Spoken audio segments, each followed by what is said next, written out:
चरण का चुनाव हो चुका है 102 सीटों पर। जी। लोगों का कहना है कि मोदी का कहीं अता पता नहीं है, आप क्या कहेंगे? नहीं, ऐसी बात नहीं है। जो कह रहे हैं मोदी कहीं अता पता नहीं है, उनको खुद कहीं अता पता नहीं है। आखिर मोदी के अलावा कौन है इस देश में? मोदी के अलावा किसको कौन वोट दे रहा है? राहुल जी क्या बात करते हैं, उनको तो उनके पार्टी के लोग नेता नहीं मानते। अरविंद केजरीवाल जेल से ही पूरी पैरवी कर रहे हैं। हाँ, ये जेल से पैरवी कर रहे हैं। लोग इनको शुरू में ही कह रहे थे नक्सली आतंकी है, आज सिद्ध भी हो गए। वामपंथी टाइप लोग हैं। नहीं, सच है। तो क्या कहना चाहेंगे कि मोदी होंगे 400 पार? मोदी 400 के पार तो होना ही चाहिए, नहीं होंगे तो 400 तक जरूर पहुंच जाएंगे।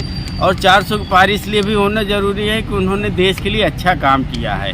अगर देशवासी उनको 400 के पार नहीं ले जाएंगे तो 10 साल उनका शासन रहा। हाँ। 80 करोड़ जनता राशन के लिए लाइन लगाती है। नहीं, लाइन नहीं लगाती है। उनको बड़े प्रेम से दिया जाता है। उन्होंने मांग भी नहीं की। विपक्ष आरोप न लगाने पाए कि देश की जनता भूखी मर रही है, इसलिए मोदी जी को ये करना पड़ा।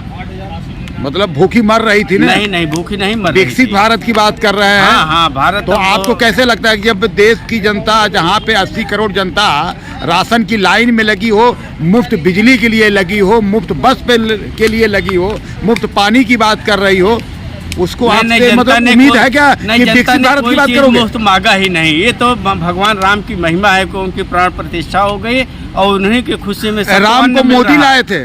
नहीं, मोदी ने नहीं, उनका पुनर्स्थापन किया, उनका सम्मान गौरव बढ़ाया किया ना। तो फिर भारतीय जनता पार्टी ये को कहती है जो राम को लाए हैं हम उनको लाएंगे। ये संगीत है, गाना है, ऐसे ही गाया जाता है भाई। जिन्होंने राम का सम्मान दिया है, राम को मोदी लाया कि नहीं लाया बताना।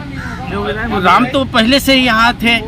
ये तो हम 500 साल के गुलामी के बाद 5 लाख हिंदुओं को कत्लेआम के बाद अब जाके राम की मंदिर बन पाया, इसलिए इससे बड़ा गौरव। राम का मंदिर तो बनवाए। मंदिर तो इस देश में करोड़ों लोगों ने मंदिरों को बनवाया। हाँ। एक मंदिर और इन्होंने बनवा दिया। राम की पूजा देश दुनिया में होती है, उस राम का जन्म अयोध्या में हुआ था, सरयू जी के किनारे। मेन बात तो ये तो राम मंदिर थोड़ी है, राष्ट्र का मंदिर है, देश का गौरव है वो।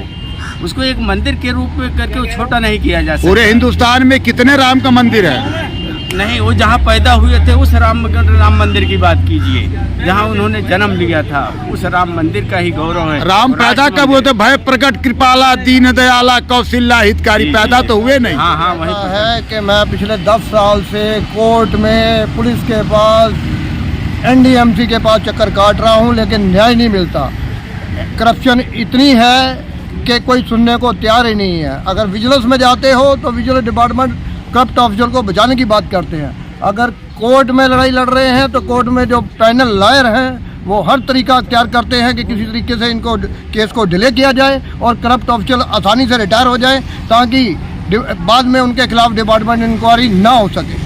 ये उनको सेव करने में लगे हुए हैं, ना कि उनके खिलाफ कोई एक्शन करते हैं। शर्मा जी, आपको पता है मोदी जी के जमाने में ED और CBI पूरे अपने युद्ध स्तर पर काम कर रही है। वो किसी की अनदेखा नहीं करती, न किसी से कोई भी किसी से कोई सम्मान की बात नहीं है। जो भ्रष्टाचारी है वो जेल में जाएगा, जैसे कि केजरीवाल जी जेल में। मैंने प्रूफ के साथ ऑनरेबल कोर्ट में NDMC चेयरमैन को, विजिलेंस को, पुलिस को सबूत के साथ सारे डॉक्यूमेंट दे रखे हैं, लेकिन आज तक किसी पे कोई एक्शन नहीं हुआ। कुछ बंदे रिटायर हो चुके हैं, कुछ आगे रिटायर होने जा रहे हैं। अब मेरे को उच्च न्यायालय से ही उम्मीद है कि कुछ हो पाए, चाहे वो मेरी मानहानि हो। एक बंदे को इस तरह से बर्बाद कर दिया जाता है कि कोई सुनने वाला नहीं। देखिए सर, आम सब और इस राज्य में मैं एक बात मोदी जी से निवेदन करना चाहूँगा। अफसरों के हौसले इतने बुलंद हैं कि वो कहते हैं कहीं भी कंप्लेंट कर लो, आप हमारा कुछ नहीं कर पाओगे।